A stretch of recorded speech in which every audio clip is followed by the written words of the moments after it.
What's going on with y'all, man? It's your boy J Money Pride, and in this video, I think that I have to really discuss to y'all something. And y'all see the title, man. So we're gonna talk about it. I'm making a switch to Studio One. Yes, Studio One. I'll get to why I did Studio One specifically towards the end of the video.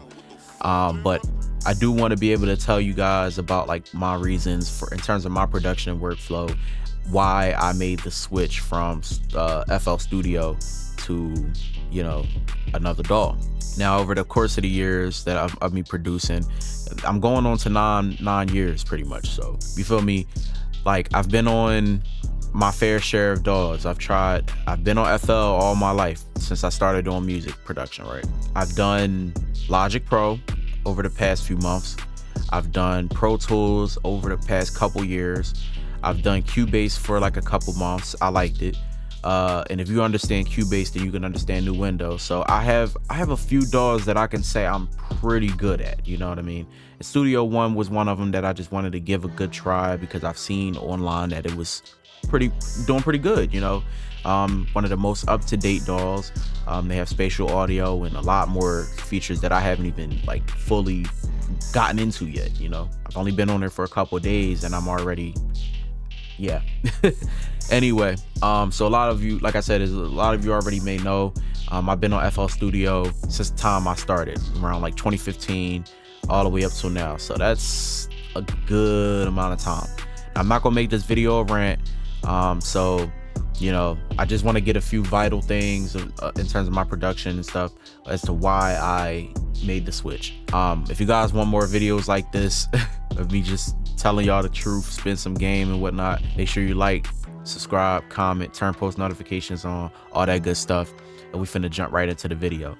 Also, just a disclaimer, if you see my eyes kind of diverting off of the camera lens, it's literally because I have a good amount of things I got to talk about and I had to type it up. I just had to. Like, what y'all gonna do, man? Anyway, reason number one, man. For starters, why do I want to stop my production in FL Studio, right? For starters, one of my pet peeves is the plugin manager. The plugin manager in FL Studio makes me so angry every time I get on there and have to download a plugin or like scan a plugin or whatever.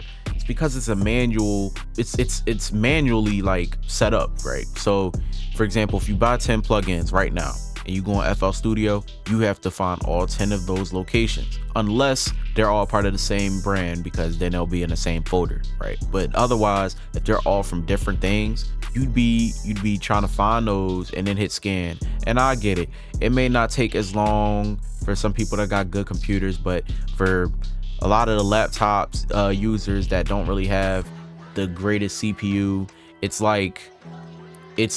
gonna take forever. Okay, I know this because I had a laptop before. I've had a couple laptops and I hated trying to scan new plugins in.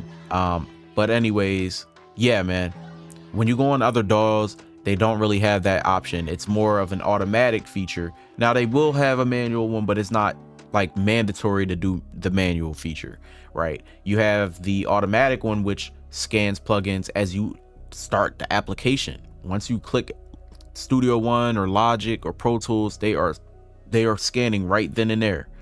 And then all you got to worry about is starting your project and all your plugins is there. Anything that has had like errors or whatever will get like probably removed. All of those kind of stuff like that is going to happen way before like you don't even got to think about it. You know what I mean?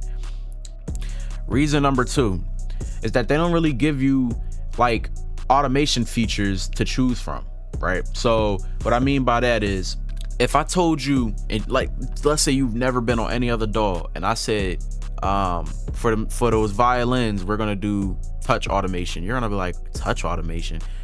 What you're probably gonna do is right click on one of the parameters and hit create automation, which enables you to write automation, right? So that's also another form of automation. You can read, write, touch, or latch automation. FL Studio may very well have these features, but they don't really like show you that. They don't show you that. when you see automation, it's really, they really try to push the right automation. Now you can do read automation, but read automation can kind of be a little dangerous. Just putting that out there. It can be kind of dangerous, especially if you're not using a parameter that's like in the arrangement section, because it probably won't be able to be like undid, undone. I said undid. Anyways, it's a lot, man. It's a lot for me.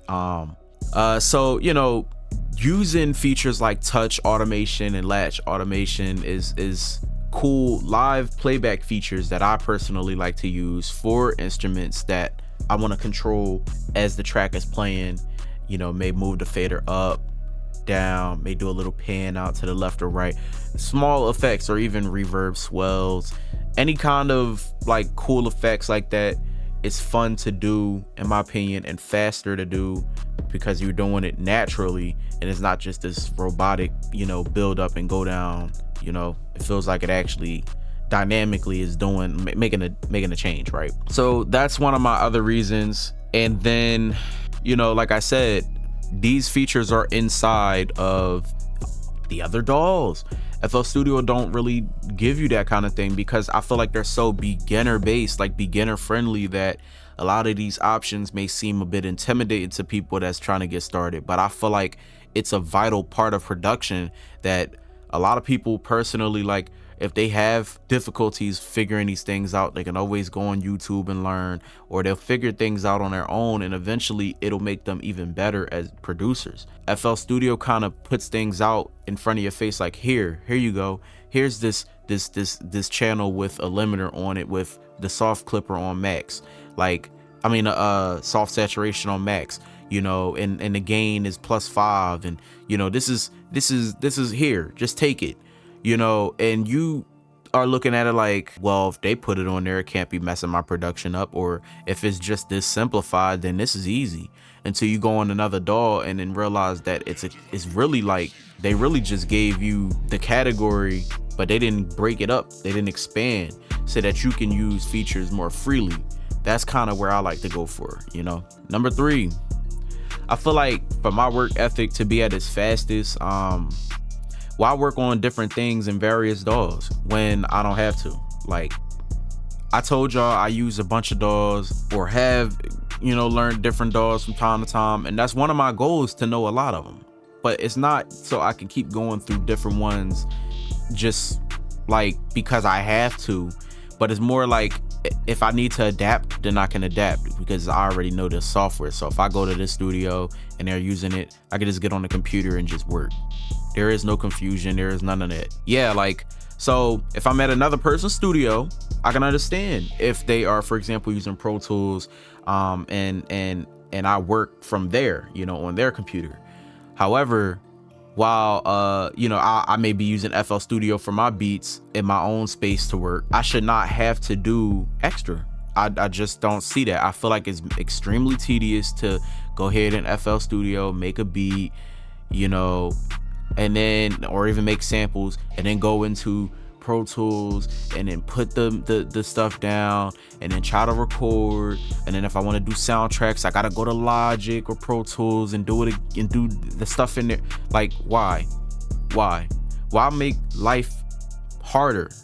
Why take up so much time with bouncing this thing over here and then going to this and then going to that and then back over here, just because of the features that this one DAW has that the other DAW doesn't, that this DAW has and this one doesn't?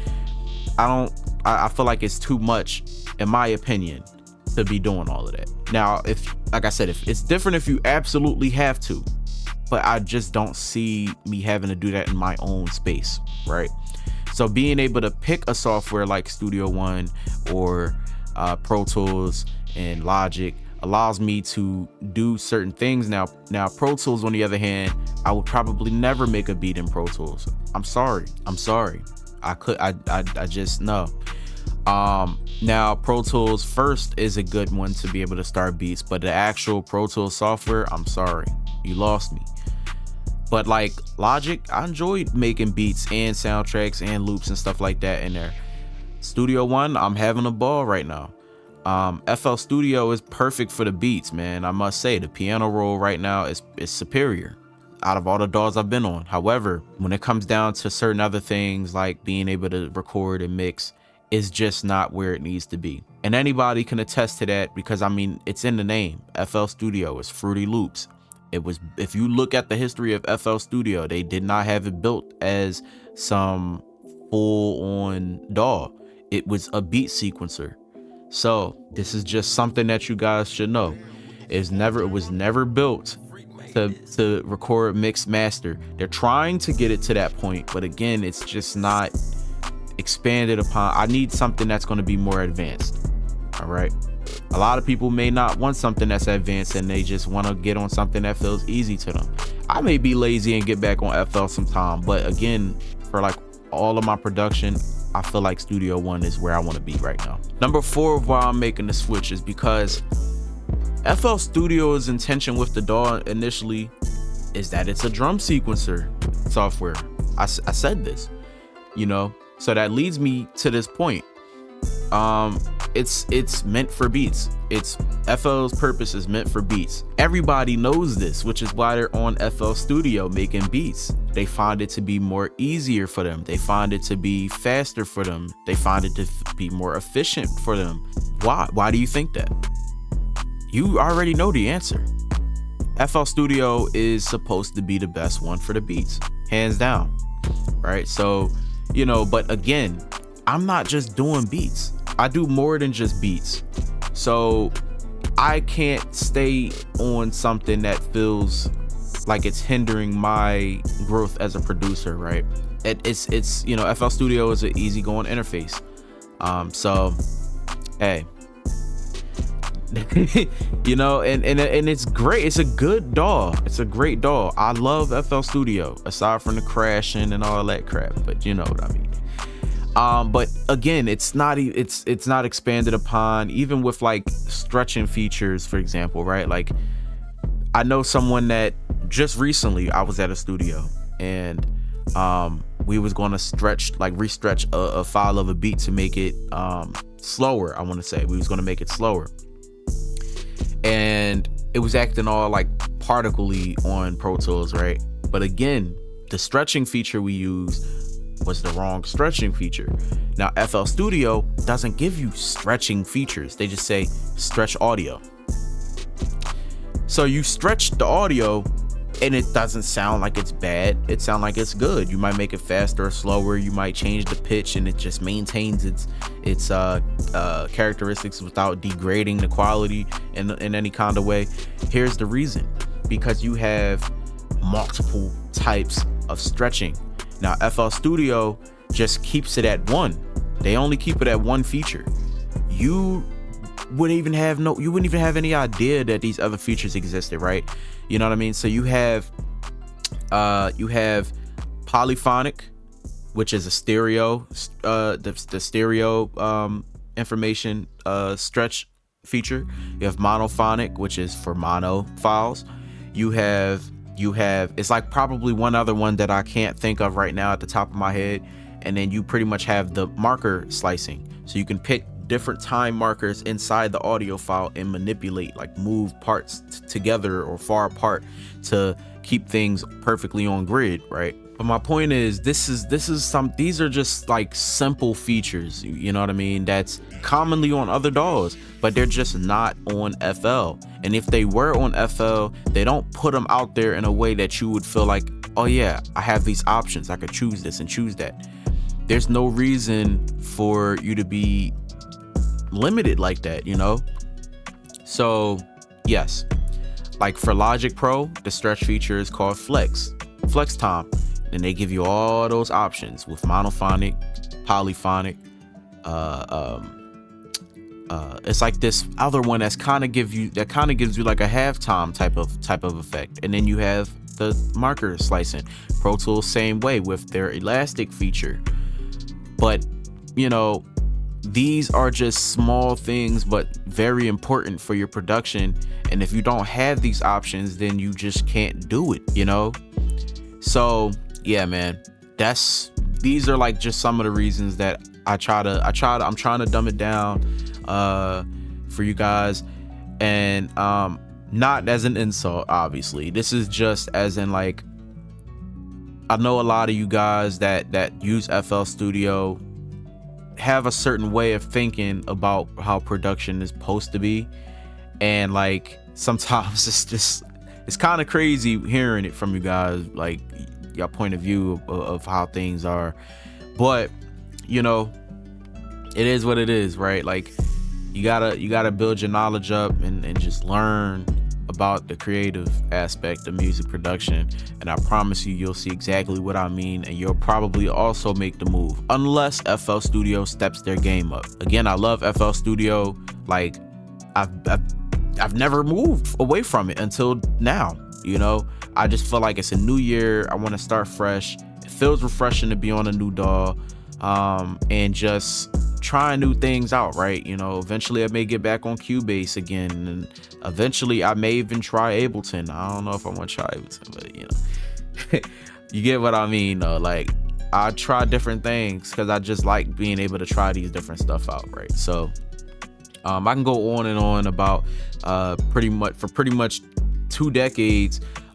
They haven't even added fades or audio clip, fades for audio clips rather, or added gain staging until like a few months ago, you know. And that kind of was one of the things that I felt like led a lot of people down the wrong path of mixing before these features came in, because having them think gain staging was messing with volume faders on the mixer, in my opinion, was just I don't even know what to say about that, you know what I mean? But anyways, you know, having them think that gain staging was messing with the volume faders on the mixer, or when gain and volume are completely different things, because they are. You know, gain is pretty much something that you're supposed to work on for the levels before it hits the processing and whatnot, and then the volume is pretty much after it hits the processing. So for example, your TV is at, you know, you're using volume to control the levels of the TV. If you turn your favorite show all the way up to 100% volume, it's going to be loud, but the quality of their voice does not change. However, if you mess with the gain, my best analogy for that is hot and cold. I think anybody would agree, hot and cold. The lower it is, the less you'll hear them. Volume is similar to that, but the higher you push it, the hotter it gets, the distorted it gets, the more clipping it gets, right? So you don't want clipping in your stuff. You don't want, you know, unless it's like intentional clipping, but like if you want your mix to sound real professional, or you want your beats to sound real professional, gain staging is probably one of the best things you could do, because if you bounce your files out into audio clips and then level your stuff properly with gain staging, that'll free you up a lot of headroom that you can add these like different effects into your track for mixing and whatnot. Adding fades at the beginning or the end of your audio clips enables you to get rid of a lot of the popping and clicking noise. Now I know they have a feature with like, you know, the little bleeding and no bleeding and transient bleeding and all kinds of stuff like that, but you know, adding the fades at will just without even opening up anything extra is like what we want. This is something that improves the production. This is stuff that when you do choose to record in FL Studio and mix in FL, and some artists is doing punch-ins, you know, for their verse and their hook, that you can get rid of some of those you know, little clipping parts at the ends that, you know, they may have like swing their keys or the chain, or like, you know, did something, and you can fade it out before the next line come in, and it won't interfere with the next line. All right, so these are just different things right now. In terms of like FL Studio, you know, once these features came into FL Studio, I've been able to you know, lay a little off for them, you know, because I ain't had to get mad too much, because they finally did certain stuff that I felt like was actually necessary, you know what I mean? Before the whole AI stuff they started doing randomly recently. But yeah, like there is many good things about FL Studio. Like I said, number one, that piano roll is mad efficient for beats, and putting in hi-hats, and same thing with their sequencer. And then shortcut keys for like doing quick grid cuts for like hi-hat patterns, or like just cool stuff like that in the piano roll I love. And then they're like crazy amount of like stock plugins that they offer you. One being probably the most popular stock plugin of all time, which is Grossbeat. But again, like I've had my good 8 to 9 years of experience in that, and I just felt like it's time to move up. So yeah.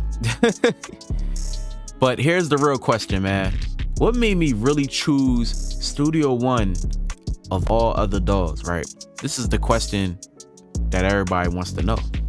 Well, for one of my goals are to know how to use multiple DAWs, giving me an advantage to adapt to my studio, or any studio, in any computer at any time, if need be, right? Also, this gives me the ability to teach you guys how to do things on different DAWs, including Studio One, Logic, Pro Tools, FL Studio, Cubase, all of the DAWs that I do know and DAWs that I will soon learn. Yeah, because a lot of you may not only be using FL Studio. Some of you guys are using any of those DAWs, and if you guys are looking at my videos and I'm only on FL Studio, but you might be using Ableton, you're gonna be lost, right? I don't want anybody to be lost. So because these different DAWs operate differently, they have different features. A DAW is a DAW essentially, so you can, if you are pretty advanced at working in a DAW, can figure things out fairly quickly. But the navigation of the DAW is different. The overall interface is different. Things are more expanded for different DAWs. So yeah, I can understand that, and now me having the knowledge to teach you guys how to use different stuff on different DAWs, helps you guys, and it's also good for me to look at for myself too, to keep me updated on these things, because I will be breaking down how to do certain stuff in these different DAWs. As of right now, you guys know I'm on a melody sample making series, how to make different kinds of melodies and whatnot. But yeah, Studio One, in my opinion, is one of the ones that seem to be at the most like up to date. They're one of the most up to date DAWs, I feel like.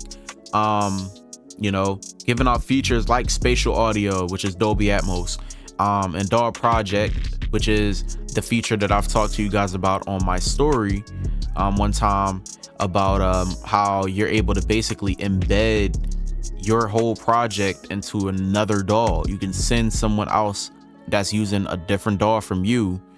Currently Studio One and Bitwig are the only ones using this feature now, but eventually I feel like Logic and a few other DAWs will be on board.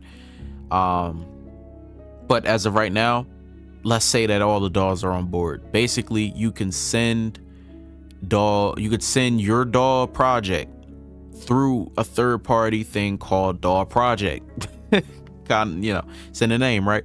And what happens is, if you don't have Studio One, you'll be able to open that project up in your DAW, and any of the information in terms of MIDI, the plugins, as long as you guys have the same plugins, third-party plugins that is, they will embed all of that information with the parameters, where it's placed at, exactly how it is on your DAW. It'll be the exact same in theirs without you having to spend time bouncing out stems unless you want to.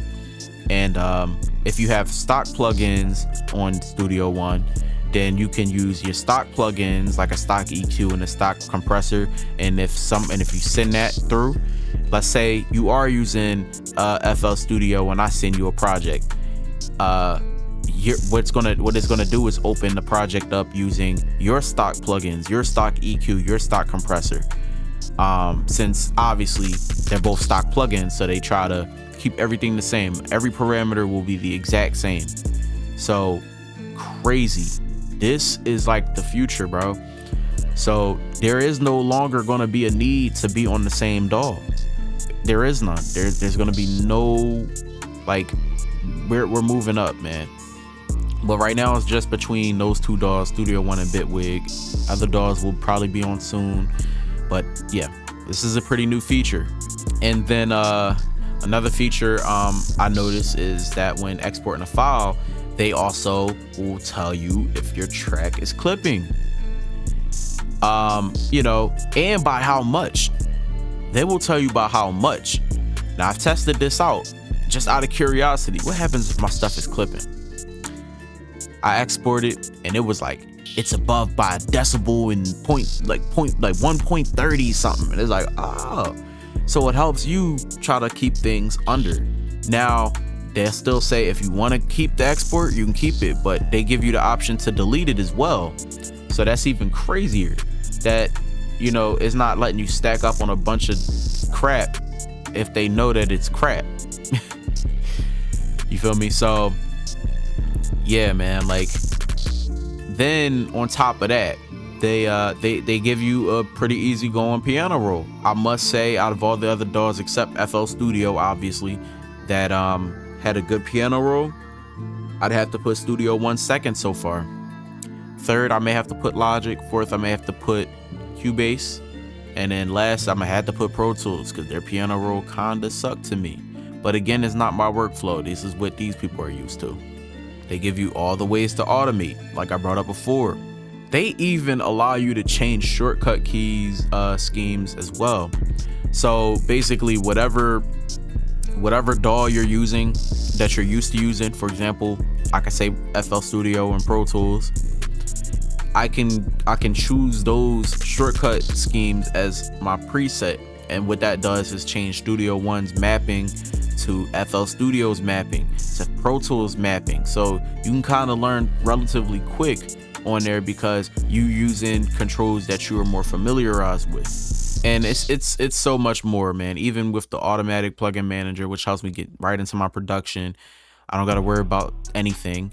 They give you actual send channels, so you don't put reverbs. You don't really got to put reverbs in the actual slots. They give you actual sends, actual bus channels, you know, group channels and whatnot. Vocal comping is better, or just record, like any kind of comping is better, where you can basically do a bunch of takes recording with the mic. It can be the instrument, vocal, whatever, and they give you a bunch of takes until you press stop, and then you can choose all the different parts of those recordings that you like and combine them together into one. Comping is, you know, a little tedious, but but it's also fast if you do it right. Also, another thing, they give you a better understanding on how signal flow works just a little bit with using your MIDI keyboard. I realized, like with the with the keyboard on FL Studio, if I plug it in, it's gonna like find it, but I just gotta like turn it on in the audio settings, right? Or the MIDI settings and whatnot. However, on Studio One, I realized I had to route it where exactly like pretty much how it's doing in person. So with that being said, I had to go to my MIDI settings and stuff like that, find my specific keyboard, and if I don't see it, I'd have to create my own new instrument and new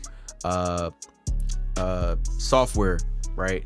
So this, I had to basically set my keyboard up to say, okay, the sounds that's playing are going from the keyboard to the interface, right? And then the interface is bouncing it back. It's a crazy thing, right? I don't want to confuse y'all, nothing crazy, but like if you don't get it right, you're not going to hear any audio from it. So it's going to be a little bit of a struggle for a lot of you guys if you guys want to make the switch. But I'm telling you now, if you can figure some of these small things out, you'll gain knowledge just from small stuff like that, because you'll figure it out, like, oh, that's how I do it. It's supposed to be like this, it's supposed to be like that, and you'll actually understand why. And it's not just, oh, they're offering this to you. So yeah, man, I'm still learning about this DAW. You know, so far, like I said, I just got it not too long ago, probably like a few days ago, before this recording. So,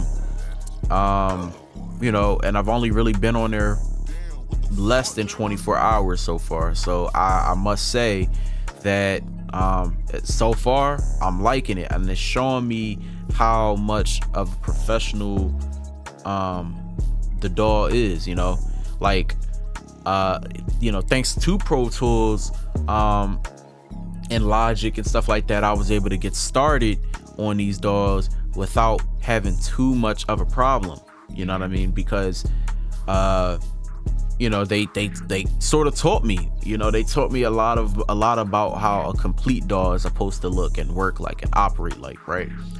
So yeah, but you know, if it was just FL Studio that I was learning from, I probably would have still been lost right now. I'd have been on YouTube with a headache, because that's exactly how I was going from FL Studio to Pro Tools, man. It took me months just to be able to feel like I was okay. Okay, not even like fluent, but just okay, just enough to get on there. Not even as confident enough to record anybody from it yet. But that's because I just felt like, you know, and different people learn at different speeds, but again, for me, it just felt like I don't know, man. But yeah, I definitely would have still been lost for a good while. I keep it a whole stack with y'all. But yeah, guys, this is just like my pretty much 4 reasons as to why I made the switch from FL Studio to another DAW, and then, you know, the real reason why I chose Studio One out of all the other DAWs by far that I've liked using over the couple years that I've been using them. Again, if you guys like more videos like this, make sure you guys hit the like button, comment, subscribe, turn post notifications on, all that good stuff. And the next video, y'all probably gonna see me using Studio One. I may obviously have videos where I'm bouncing back into FL or Pro Tools and whatnot, but yeah, I want to be able to get better, improve at Studio One, learn a few more things so I can have some videos for you guys along the lines of using Studio One. My next one for Studio One might just be a cook-up video, because I still want to be able to make some videos out of FL just to finish the series of making melodies, or and then some of the beat ones, and then I'll also go into that with Studio One, and then also go into recording and mixing with Studio One and Pro Tools. It's a lot of things I got set up for you guys for, you know, this year, next year, any of that kind of stuff. So yeah, all right, y'all, I'm gonna see y'all in the next video, man. I ain't gonna talk too much. I already did, but y'all know where I'm at though. But all right, y'all, peace, man.